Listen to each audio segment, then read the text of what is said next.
I use the analogy of being on a farm, and we teach leaders which animal you are, and then we teach them how to care for the other 19 types of animals.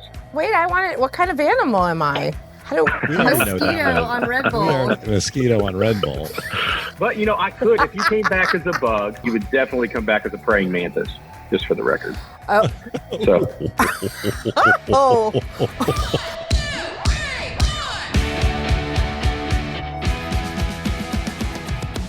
Welcome, Jason. Thanks. I was actually early, believe it or not, but somebody wouldn't let me in the room. I don't know who that somebody was because I let everybody else in the room. Maybe, I don't know. I don't know what to tell you. Your hair's looking really on fleek. Thanks. It's COVID hair. I haven't cut the top since February. Yeah. I like it. Well, welcome to the Women Your Mother Warned You About. Excellent. I know plenty of women like this, but not quite like the two of you, so I'm excited to be here. What about men that your women warned you about, like Keith Walters? Mm-hmm. Yeah. Yep. There we go. Mm-hmm. There he is. Good answer. Well, we are super excited today to have Jason Williford on with us from Culture Index, and we've had the pleasure to go through Culture Index only to learn that Rachel and I have exact personalities, and I don't know if that's a good thing or a bad thing, but that's why we have Keith to keep us in the middle. He's in the middle of us to keep us, I don't know, not from going crazy. Well, why don't we start out with you telling all our listeners, Jason, what is the Culture Index? What is this thing? Yeah, absolutely. Well, first of all, thanks for having me. I really appreciate the opportunity. So what we do inside of the Culture Index program is we just launched our 24th language last week, and we spend all of our time studying, interpreting, and mobilizing some proprietary human analytics as it correlates to growing companies. So what we do is we spend our time teaching our client companies how to interpret the data so that they can drive more revenue, more earnings, and basically just scale their business. So as a high level, that's what we do. Well, let's dig a little deeper into that. What makes Culture Index different from other companies out there that might be similar to yours or considered similar to yours? Yeah, absolutely. So we take a little bit of a different approach than most people in our industry. Technically, the science behind what we do is called Nonclinical psychometrics, which is as boring as it sounds. Way too much time in the university. That's a PhD in psychology, and then usually a master's in math, some sort of math field, or sometimes a PhD in math. And my job is to de-nerd it or mobilize it. So we're a little bit different in that we really we only have one psychologist. She's a psych D that's in the field out of the 70 or so Culture Index consultants around the country. But we're kind of known for a couple of things. Number one, we're known for the application to the C-suite, having worked with Keith in a previous endeavor together. We help the key leaders and executives understand the data. And we work exclusively with the C-suite down. So we do work with HR, but only after the C-suite deploys it. So that's a pretty unique indicator that we're different than most of the field. The next thing we do is we're known for our radical candor. So if that division is an ugly baby, we're going to say, "Dadgum, that's an ugly baby. Let's get him some pretty clothes. I hope he grows out of it." And we're also known for our what's called statistical validity, which simply means how sharp the data is. Dr. Janda put us on the very forefront of the field. Unfortunately, Dr. Janda passed away a few months ago, but before he got sick and got extremely long in the tooth, he was arguably one of the brightest minds in our field. And just kind of think of it as kind of like a 4K TV resolution of what's going on in between someone's ears. So can I, as a very big fan of Culture Index, maybe I can add a little bit of color to it as well. I'm a big fan of companies having an operating system, continually a way to do it. And there's a number of them out there. Vern Harnish has his Rockefeller habits, scaling up, and there's EOS and so forth. But one of the consistent themes in those operating systems is that in an organization, you want the right person in the right seat. And you can go even to a professional sports team, and, you know, there is a different kind of build of a football player who plays a linebacker versus one who plays a center versus one who plays a free safety. That's a physical wiring, but this is kind of, you know, the power I see of Culture Index, and it gets to the candor that I think you're mentioning, Jason, is you're looking at people and you're asking questions. Is this person in the right seat? And what's the wiring for a seat? And what's the wiring of this person? And do they kind of have something in common? Or not sometimes, right?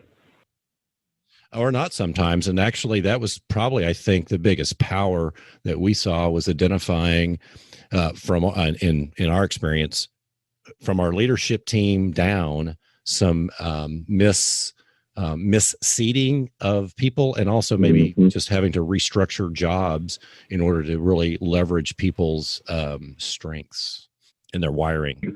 Yeah, absolutely. I use the analogy of being on a farm, growing up on a farm in North Texas.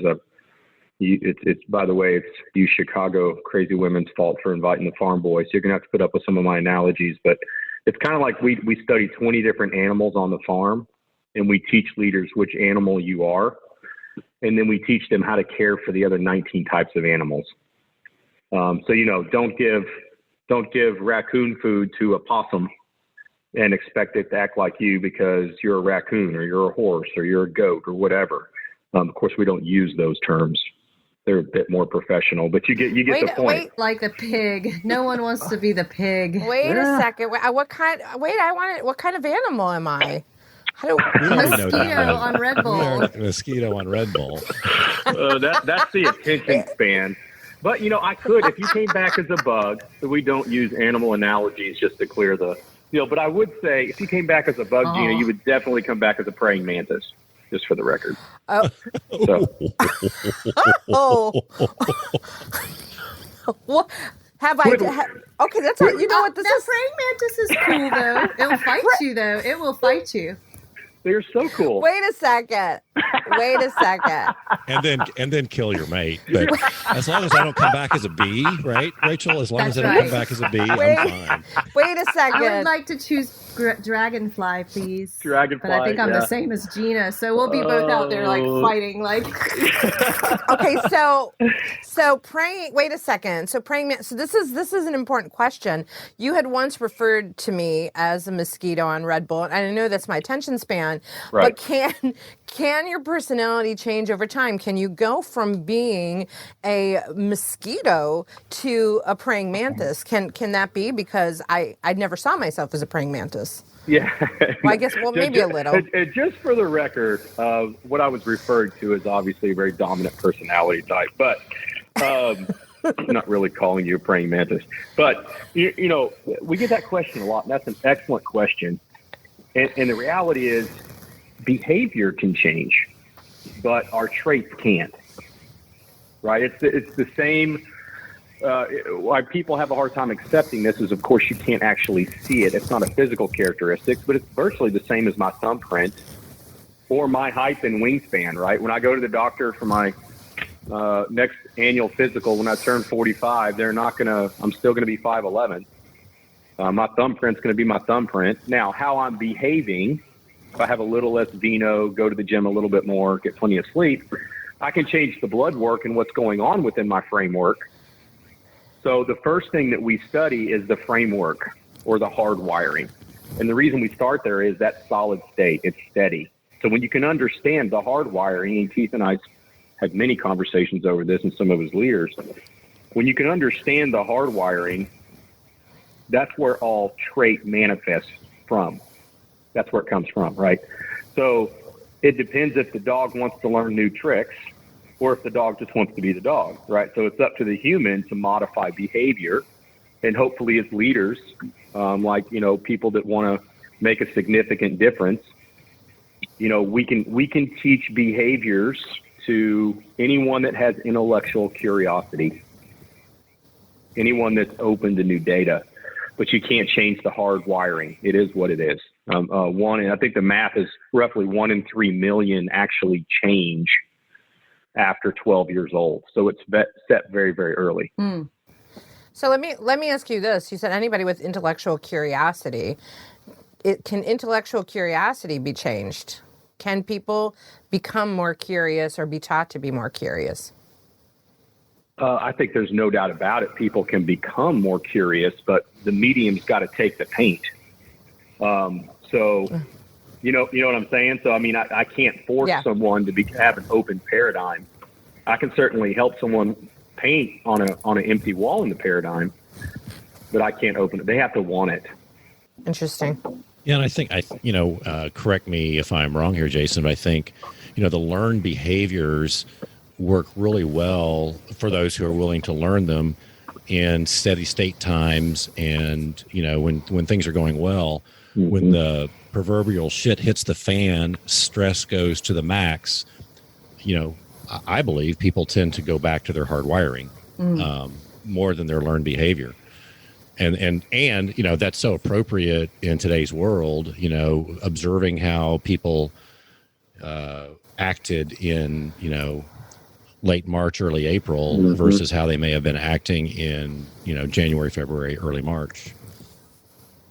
Yeah, that's a great point. I mean, the human mind is an amazing thing, Keith, but the reality is very, very few people can modify behaviors through stressful situations. We go back to our resting state. At the end of the day, we are who we are, right?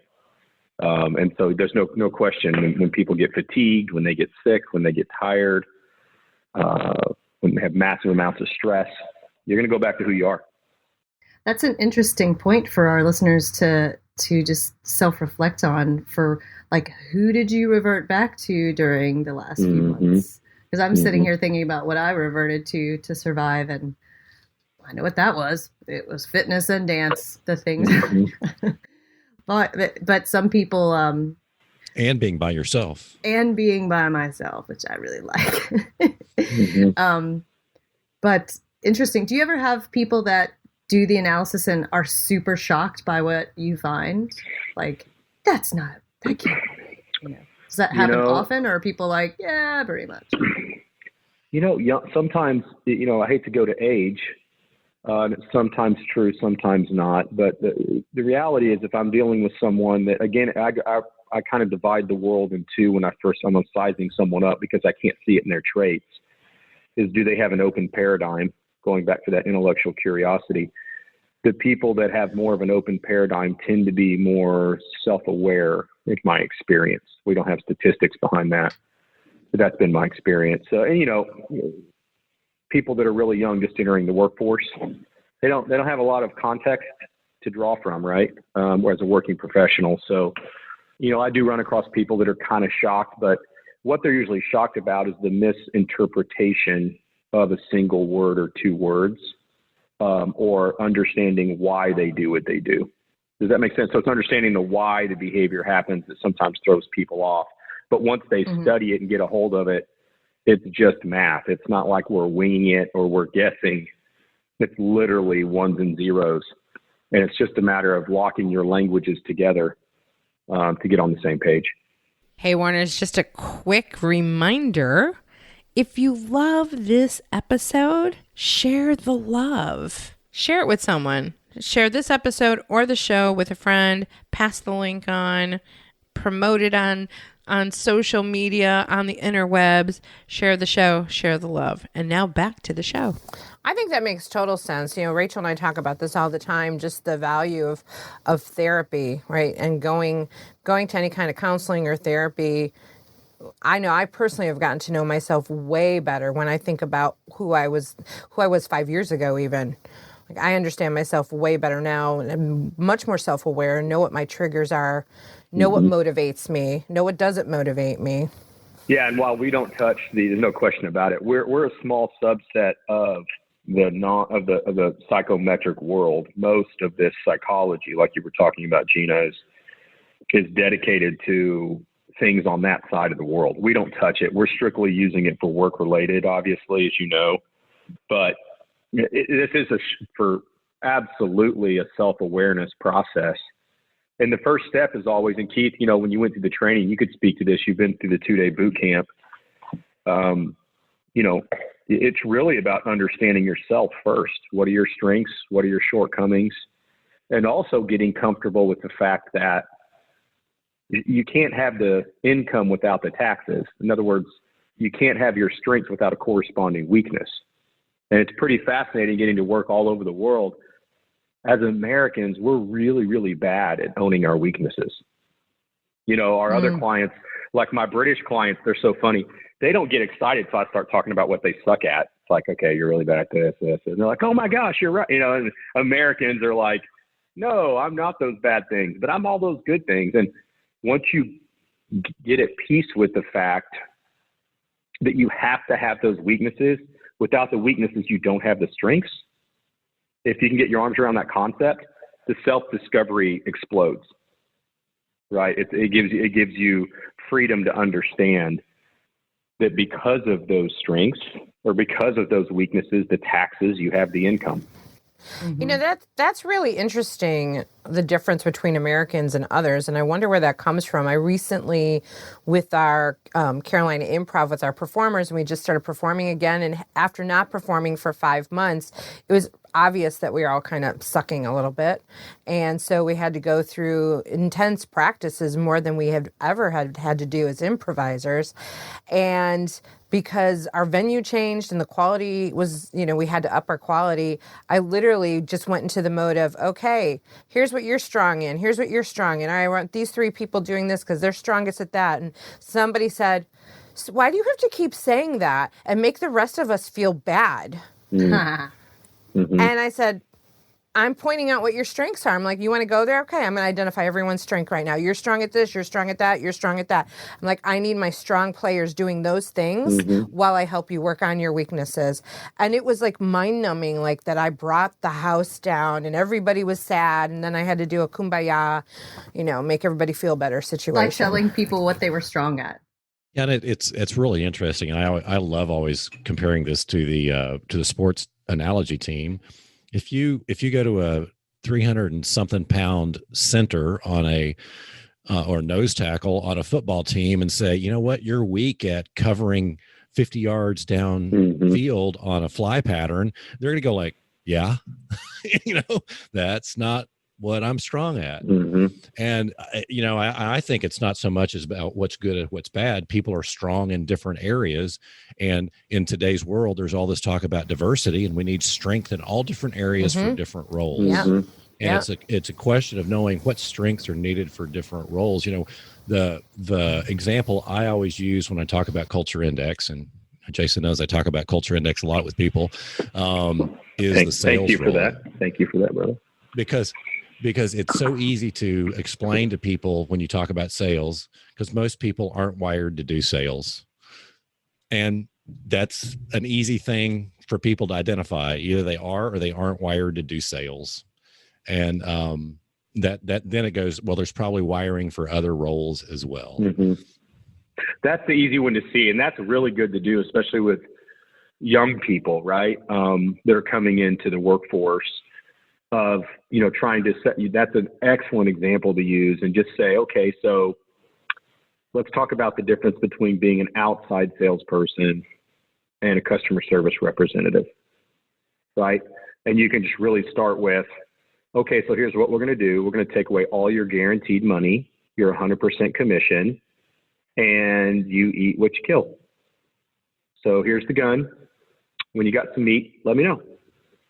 And just watch the blood leave their face, and then quickly cross their arms and turn into the fetal position almost right in front of you. So that's an excellent example. And then, of course, you can just drive it home. But the best way to do is just ask the question. Is just say, okay, let's set the stage. You want to do that? Then try to go cover this extremely fast wide receiver, and you're meant to be an lineman. And, it would be really cool if people could take the indication and the data on their weaknesses and really use it to their advantage to find out if they're in the right seat, so to speak, as Keith said. And I imagine a lot of people, especially U.S. people, as you mentioned, they're like, oh my God, I suck at that. And they take it as a personal thing rather than just like, I happen to be 5'4.5" tall. That means I am too short to be a rockette. It doesn't mean I'm not good enough to be a rockette. It means I am too short. I don't meet the requirements. My hardwiring is not appropriate. Breaks my fucking heart. I wanted to be a rockette so bad, but I'm too short, and that's just it. And instead of beating myself up over it, just accept that I'm meant for something else. And, in a roundabout way for people. Do you find that people sometimes get a little like weirded about their weaknesses when you present them, or are they able to be objective about it? Or is it more of the supervisors that are looking at it? Yeah, great question. Several questions. Number one, we always start with the leader and directors first and work down, because we're helping people understand this data to grow their business, right? So at the end of the day, it's a capital play or it's a growth play if it's a nonprofit. And we only work with high growth companies. But it's all in. When I first started in this business in 2009, like anything else, learning a new language, I would unintentionally weaponize it, which is what you're referring to.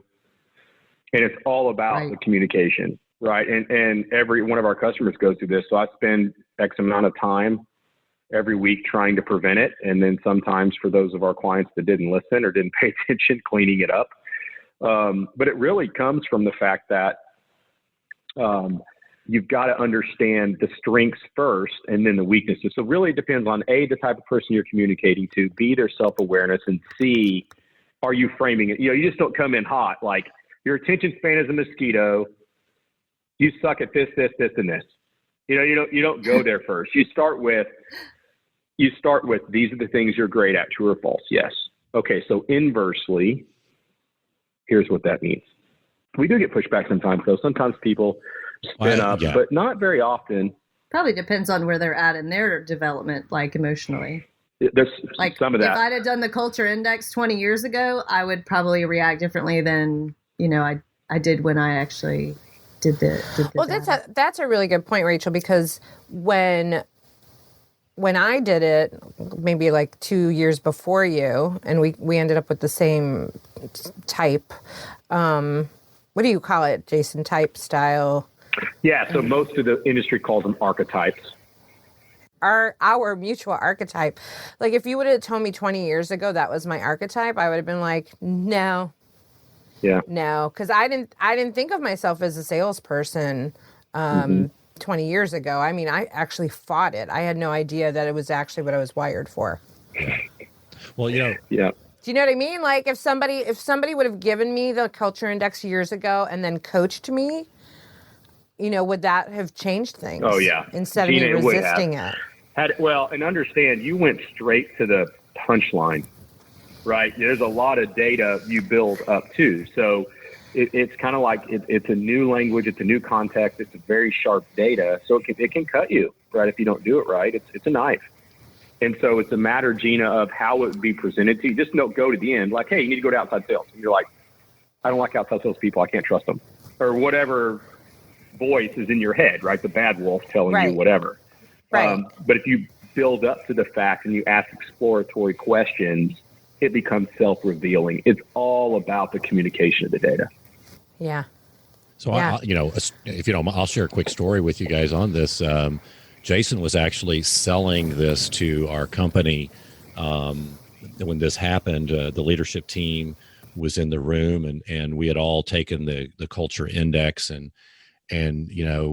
Jason had the profiles in front of him without any names on them, and he picked up one, which happened to be my partner, the founder of the company. And as he read and as he detailed what he could see from the profile, we were all just rolling, because it was like, this has got to be the easiest sale ever. It's just like you're describing exactly who this person is and what the challenges are working with him. Then another thing happened is that Jason picked up a different profile, looked at it for a second, and this was somebody in the room on my leadership team, and he said, "We have a problem here," and that this person's role and this person have some things at odds.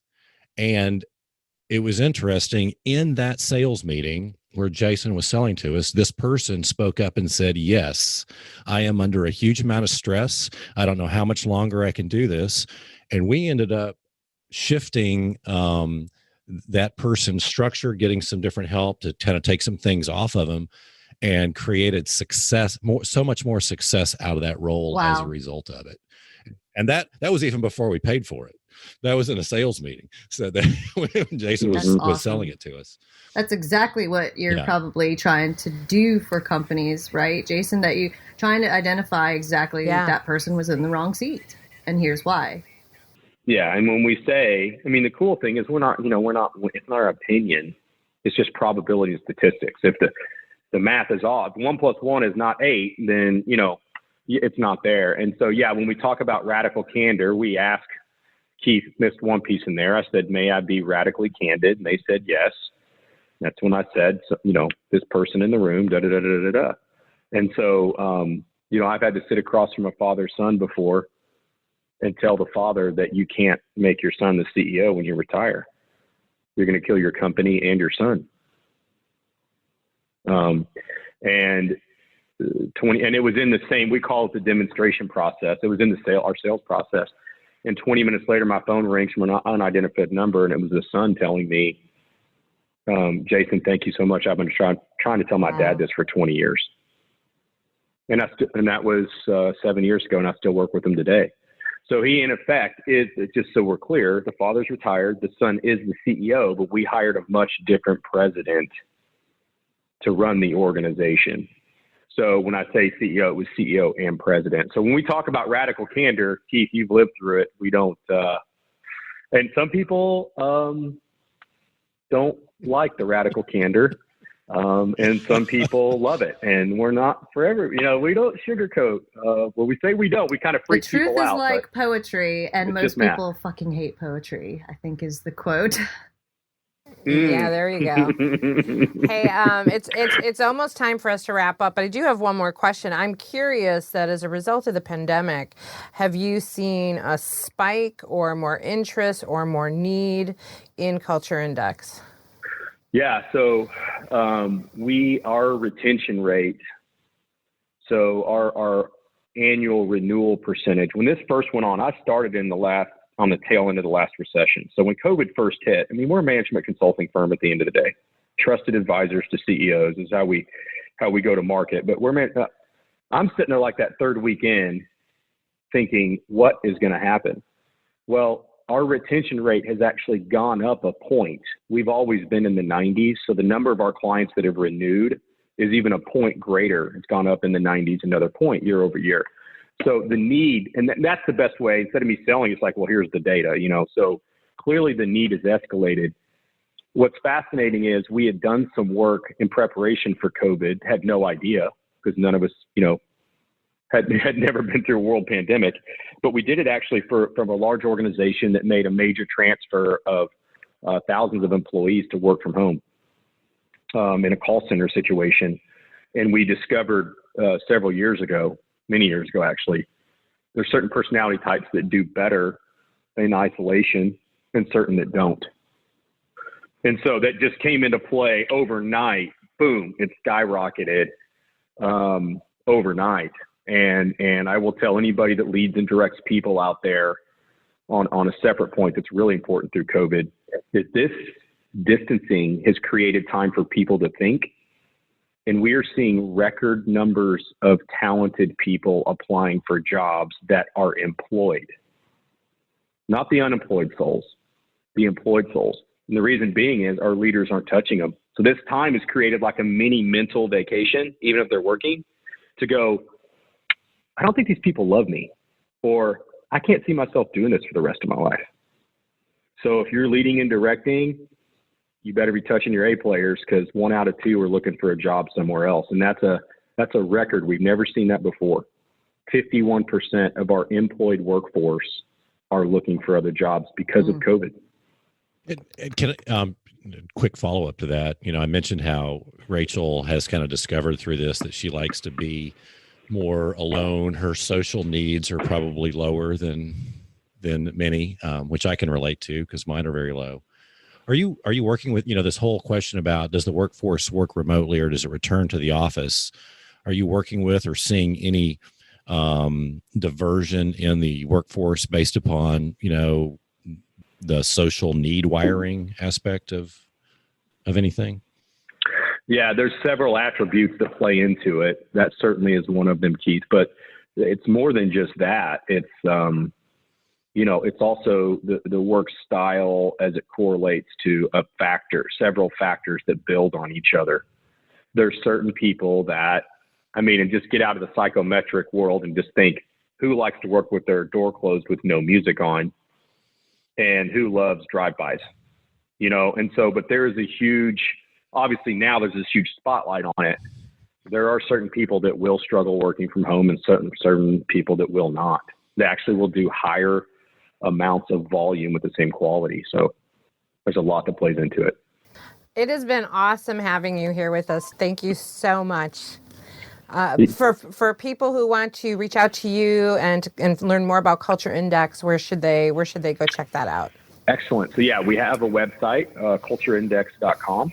And if you would like to work with me or my team, my email is jwilliford@cultureindex.com, or you can hit the website and just put Jason Williford in the how did you hear about us, and you'll end up in my inbox somewhere along the way. Awesome. Thank you again. It was great reconnecting with you. Thank you guys so much for having me. I really appreciate the opportunity. Awesome. And us too, Mosquitoes on Red Bull, we got to check out and take Keith with us. So thank you, Warners, for listening to this episode of Women Your Mother Warned You About. To learn more about us and the podcast, you can go to womenyourmotherwarnedyouabout.com. And any other closing things that we should share with our Warners, Rachel and Keith? If you love our show, please share it with a friend. And we also would appreciate you heading over to iTunes to give us a 5-star review. It helps us spread the love. Keith, any last words? Goodbye, ladies. It's always wonderful being with you. You too, Jason. Awesome. Bye, Warners. This really will get serious soon. Yeah, it doesn't have to. I don't think anybody wants it to be serious. Women Your Mother Warned You About is a Pod About It production. You've got a great idea. Let's pod about it. Visit podaboutit.com for more information. Woof, woof. Monkey, monkey.